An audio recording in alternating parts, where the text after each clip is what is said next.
Assalamualaikum warahmatullahi wabarakatuh. Waalaikumsalam warahmatullahi wabarakatuh. Baik teman-teman semua, izinkan kami dari kelompok 2 ini mempresentasikan materi tentang implementasi GMS ISO 9001-2015. Perkenalkan, saya Renaldi Balai Kusuma Wardani. Perkenalkan, nama saya Farah Marmananta. Perkenalkan, nama saya Hendra. Ya, baik. Sebelumnya kita akan masuk dulu ke pengertian implementasi GMS. Apa sih implementasi GMS itu?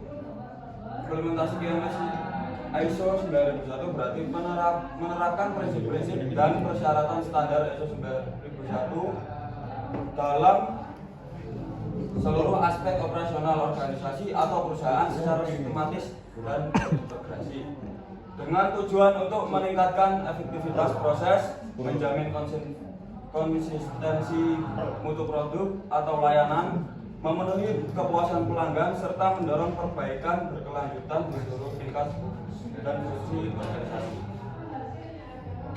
Implementasi GMS ISO 9001-2015 ini ada yang di dalamnya ada 6 bagian, yaitu yang pertama ISO dan GMS serta implikasinya.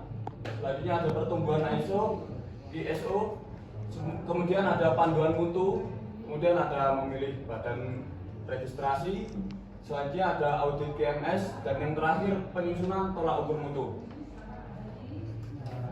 Selanjutnya yaitu ada ISO, GMS dan implikasinya.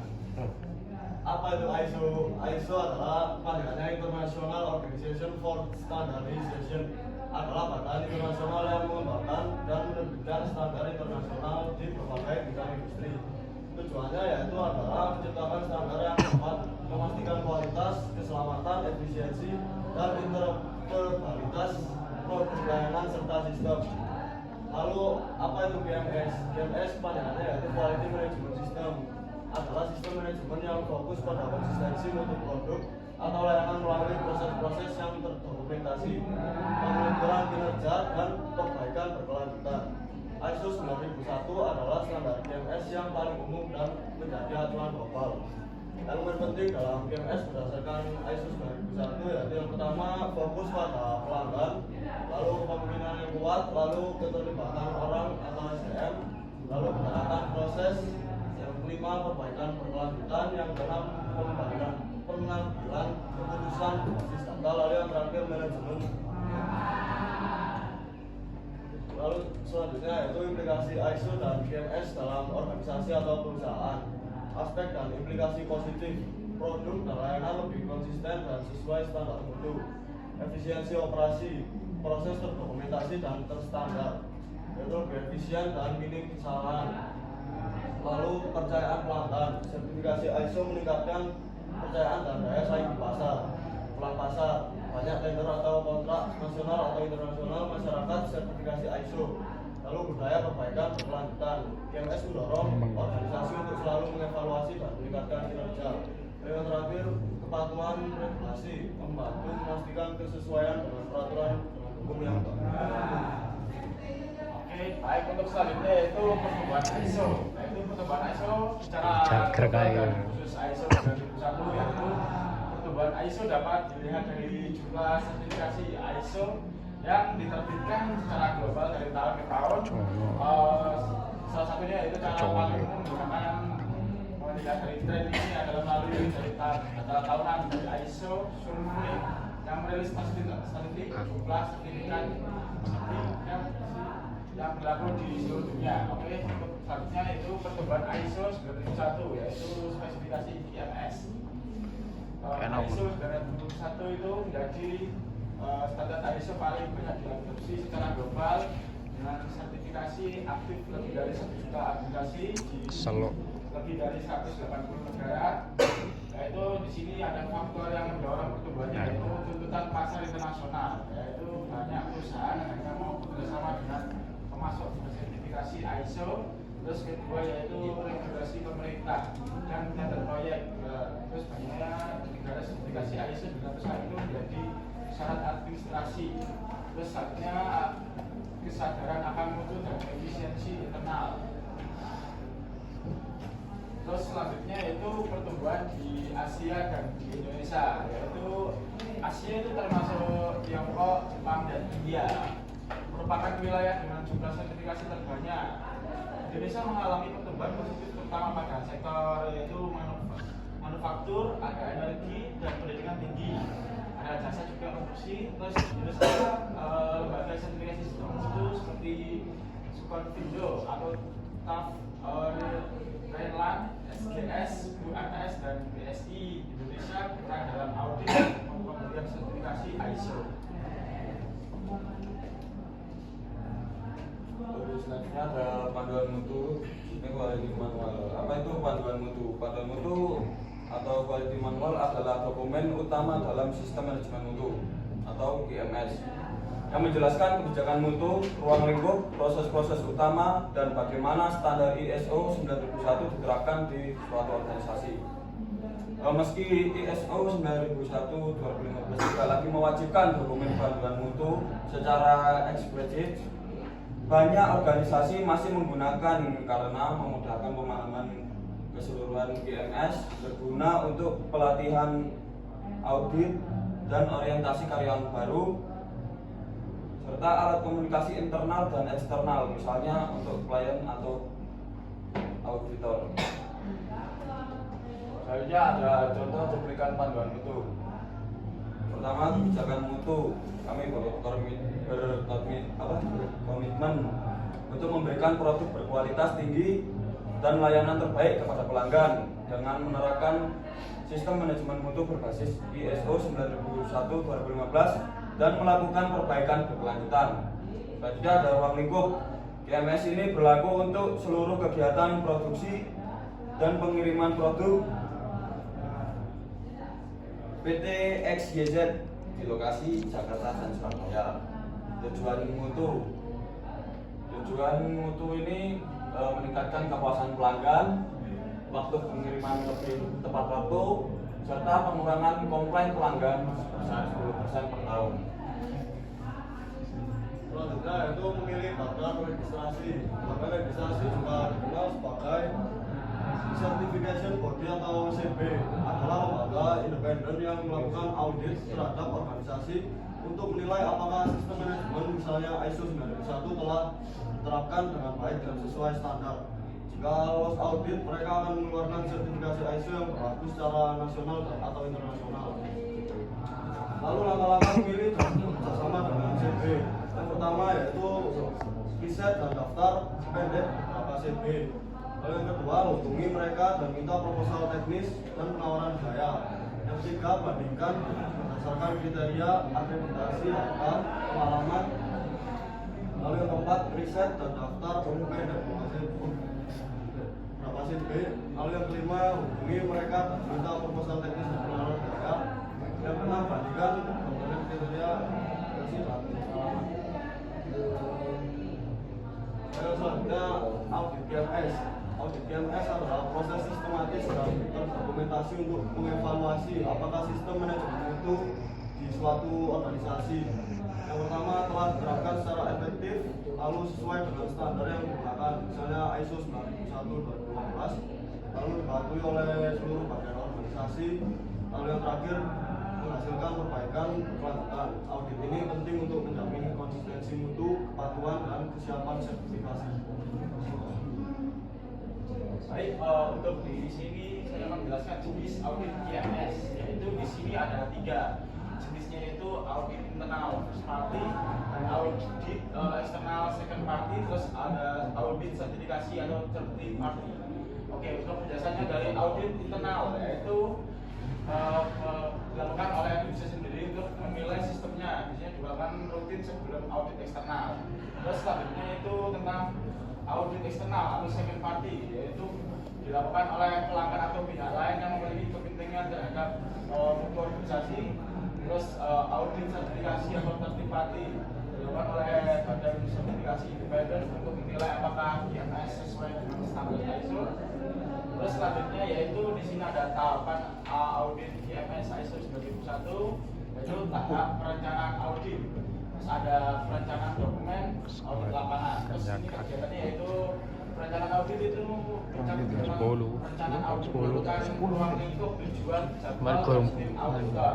Terus di sini ada perencanaan dokumen yaitu menganalisis dokumen KMS manual, mutu, prosedur, struktur kerja dan forum dan lain-lain. Terus di sini ada audit lapangan atau on-site. Audit lapangan on-site itu wawancara, observasi proses kerja dan verifikasi dokumen di area kerja. Terus selanjutnya ada tahap temuan audit, yaitu audit secara tidak sesuai atau non-conformity atau peluang perbaikan. Terus di sini ada laporan audit, yaitu auditor menyusun laporan berisi hasil audit termasuk rekomendasi. Terus ada di sini ada tindakan korektif, yaitu organisasi harus memperbaiki temuan dalam jangka waktu yang disepakati. Terus tidak lanjut follow up verifikasi perbaikan dari para memastikan efektivitas tindakan korektif. Terus selanjutnya lagi di sini ada contoh temuan dalam audit KMS, yaitu ada jenisnya 3, yaitu mayor, minor, dan observasi. Di sini penjelasannya ada mayor adalah prosedur penting tidak dilaksanakan atau misalnya tidak ada audit internal dalam setahun.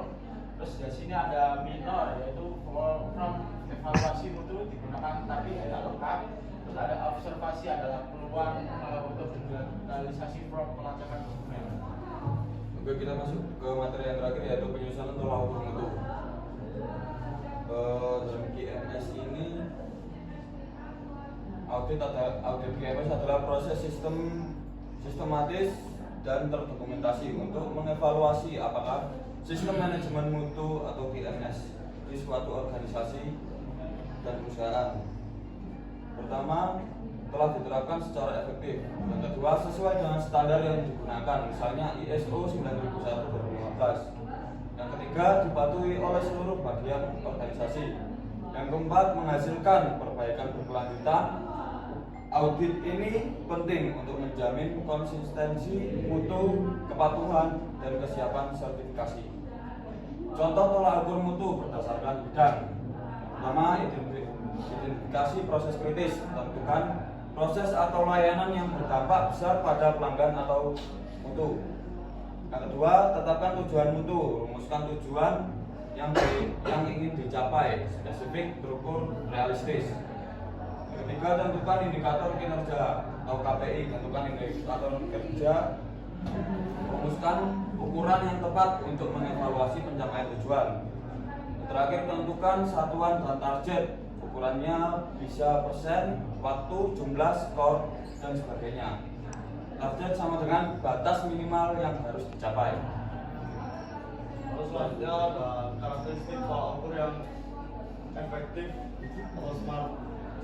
Tolak ukur harus spesifik, fokus pada satu aspek atau proses tertentu. Lalu yang kedua, measurable, dapat diukur dengan data nyata. Lalu achievable, realistis dicapai. Lalu relevan, terkait dengan tujuan organisasi. Dan terakhir, time bound, batasi waktu, harian, mingguan, dan sebagainya. Dan yang terakhir yaitu simpulan, KMS ISO 9001 adalah standar internasional untuk menjamin mutu, meningkatkan efisiensi, dan kepuasan pelanggan. Penerapannya mendorong perbaikan berkelanjutan melalui proses kepemimpinan dan audit. Sertifikasi ini meningkatkan kepercayaan dan daya saing organisasi.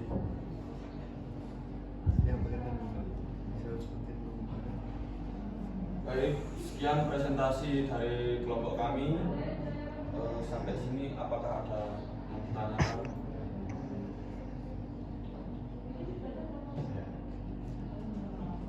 Nama saya Yamal Nadif. Saya izin bertanya, dalam pengukuran mutu yang Anda sebutkan tadi kan ada yang namanya KPI. Nah, KPI itu kan sebuah data kinerja seperti itu ya Mas ya. Nah, itu apakah dilakukan per individu atau per tim atau secara keseluruhan perusahaan?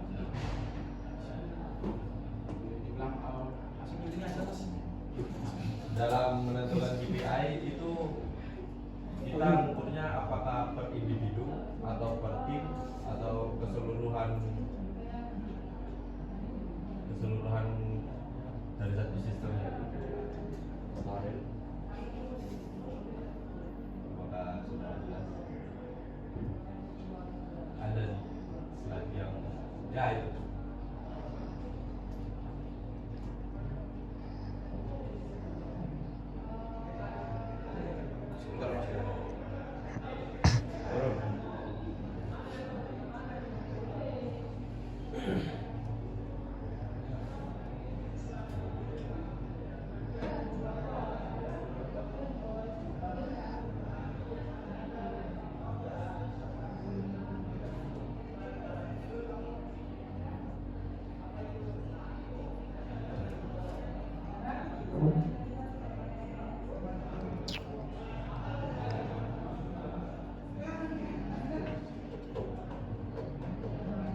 itu kira-kira kalau menurut Anda sebenarnya untuk apa itu? Menurut saya itu untuk menilai indikator performa kerja. Ya, dalam rangka apa? Kenapa ada KPI? Sebenarnya materinya itu mestinya yang periode disebut dari materi tentang apa itu jaminan mutu itu tolak ukur itu sebenarnya tujuannya untuk apa? Mengevaluasi. Evaluasi apa? Apa yang dievaluasi? Maksudnya kita sebenarnya bisa mengevaluasi atau mengukur tuh bila ada apa atau apa yang diukur kan gitu. Dan ini nggak orang sih nggak ngerti ada apa yang diukur kan ya apa caranya itu.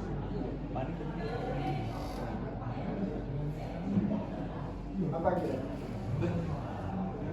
Ini sambil nunggu temennya jawab. Udah. Oh ya silakan. Baik, izin menjawab pertanyaan dari Mas Yan. Ini pertanyaannya tolak ukur KPI ini hanya untuk individu aja atau bisa kelompok juga? Ini tergantung tolak ukur. Sebenarnya tolak ukurnya ini bersifat individu maupun kelompok tergantung pada tujuan dan konteks kalau yang individu fokus pada kinerja personal seorang dalam suatu peran atau jabatan tertentu, dia cocok digunakan untuk menilai kontribusi per orang terhadap tujuan organisasi. Contoh, jumlah prospek ditangani oleh suatu sales dalam sebulan atau waktu respon customer service per agen. Untuk yang kelompok, ini mengukur kinerja kolektif dari sebuah tim atau unit kerja. Kemudian digunakan saat keberhasilan tugas bergantung pada kerjasama dan hasil bersama. Contoh, waktu penyelesaian proyek oleh tim IT atau tingkat kepuasan pelanggan di seluruh divisi layanan. Idealnya organisasi mengombinasikan keduanya agar penilaian kinerja lebih adil dan menyeluruh. Berarti dari tanggapan saya yang pada akhirnya yang dilihat adalah proses uploadnya atau apa keterlibatan dalam prosesnya. Ya, Mas. Terima kasih. Ini materinya belum bikin bisa ya? Apa ya? Terus Ya, tadi jawabannya udah dijawab ya sama teman Anda. Jadi yang utama itu sebenarnya ada apa? Ada? Tujuannya siapa? Hah? Ya, ada tujuan organisasi. Nah, organisasi itu bikin tujuan kalau secara umum itu mulai dari visi, misi, gitu ya, sasaran, tujuan.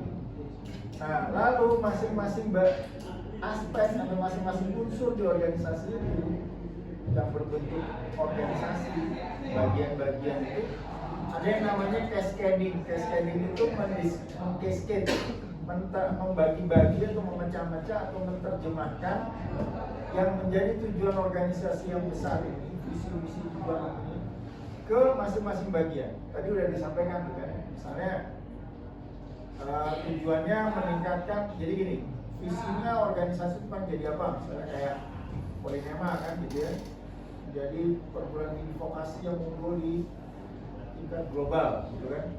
Nah, terus tujuannya ada 5. Lalu nanti perbagian itu akan menerjemahkan sumber sumbangsihnya itu apa terhadap pencapaian visi misi. Sehingga nanti tiap bagian punya tujuan. Lalu tujuan jangka panjangnya dibagi lagi menjadi tujuan jangka menengah dan jangka pendek. Sehingga ini nanti akan ada tujuan tahunan.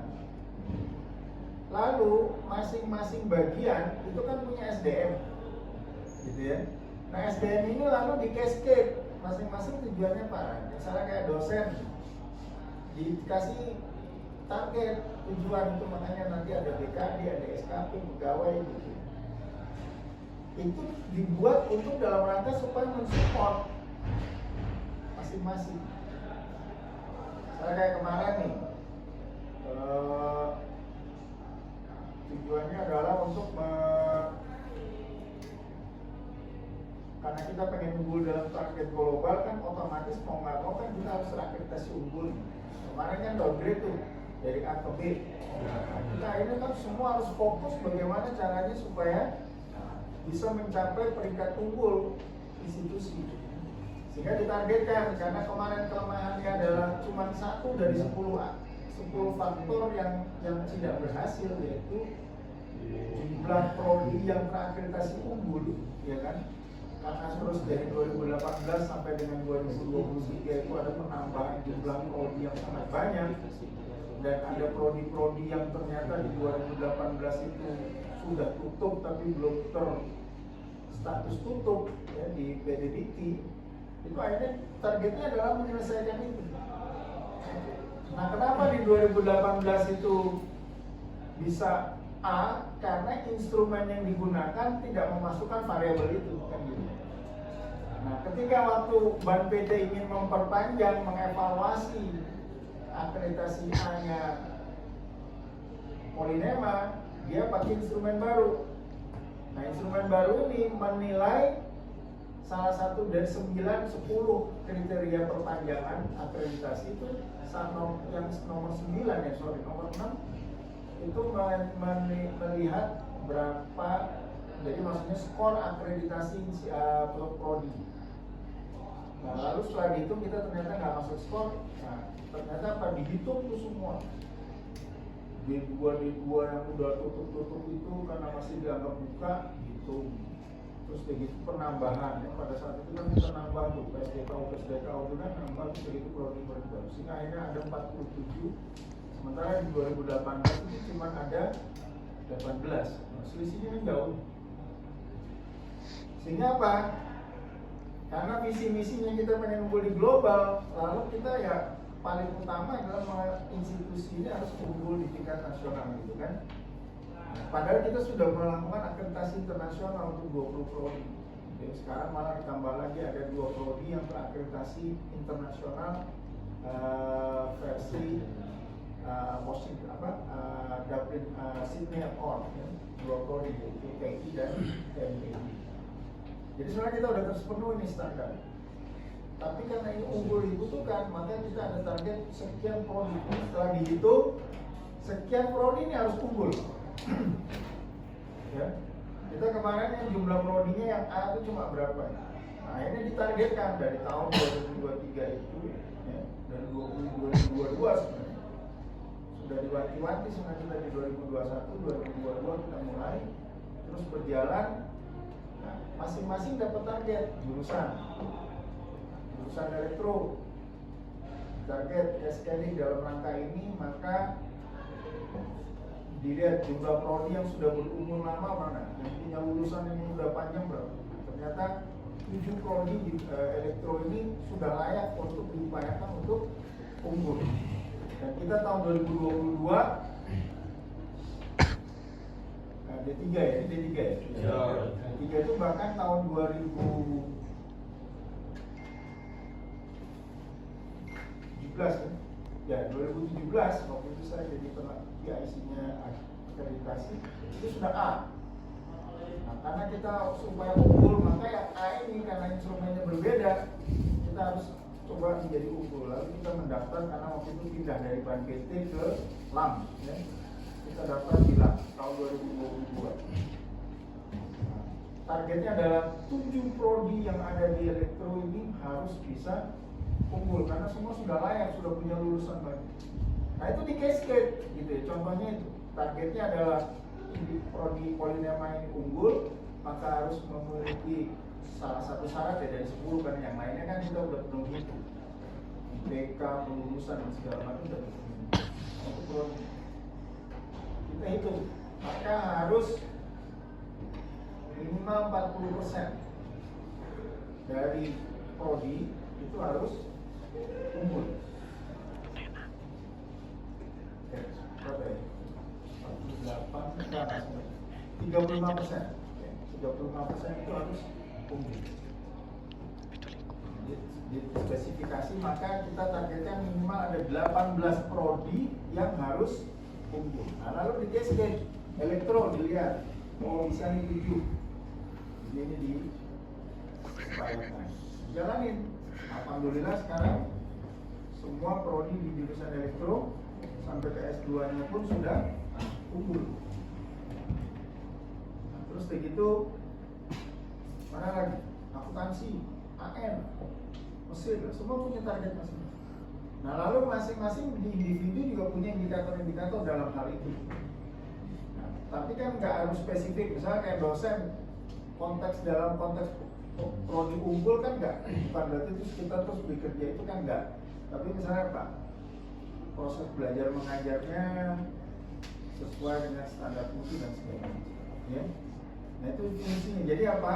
KPI itu betul tadi dikatakan ada yang individu, ada yang kelompok. Tapi individu ini mendapatkan KPI merupakan cascading dari target atau tujuan KPI dari kelompok atau bagian atau bidang dari organisasi. Lalu bagian dari bidang organisasi ini KPI-nya adalah cascading dari target KPI dari organisasi. Nah, KPI organisasi ini tujuannya dalam rangka apa? Untuk mengukur ketercapaian terhadap tujuan yang sudah ditetapkan. Jadi sebenarnya kan intinya kan bagaimana pencapaian itu, ya. Lanjut, ada yang mau nanya lagi? Silakan. Baik, bagi teman-teman yang ingin bertanya, saya persilakan.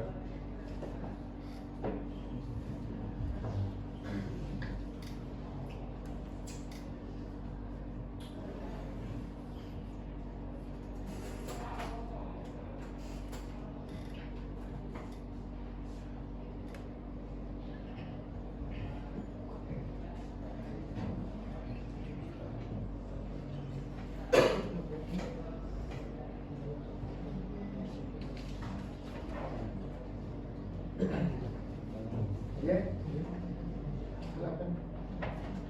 Baik, jika tidak ada yang ditanyakan lagi, sesi presentasi saya tutup, sesi tanya jawab saya tutup. Terima kasih atas perhatian dan waktu dari teman-teman sekalian untuk memperhatikan presentasi dari kelompok kami. Saya dan teman-teman dari kelompok 2 mengucapkan terima kasih banyak dan ingin mohon maaf kalau ada salah kata dan lain-lain. Baik, sesi presentasi saya tutup. Wassalamualaikum warahmatullahi wabarakatuh.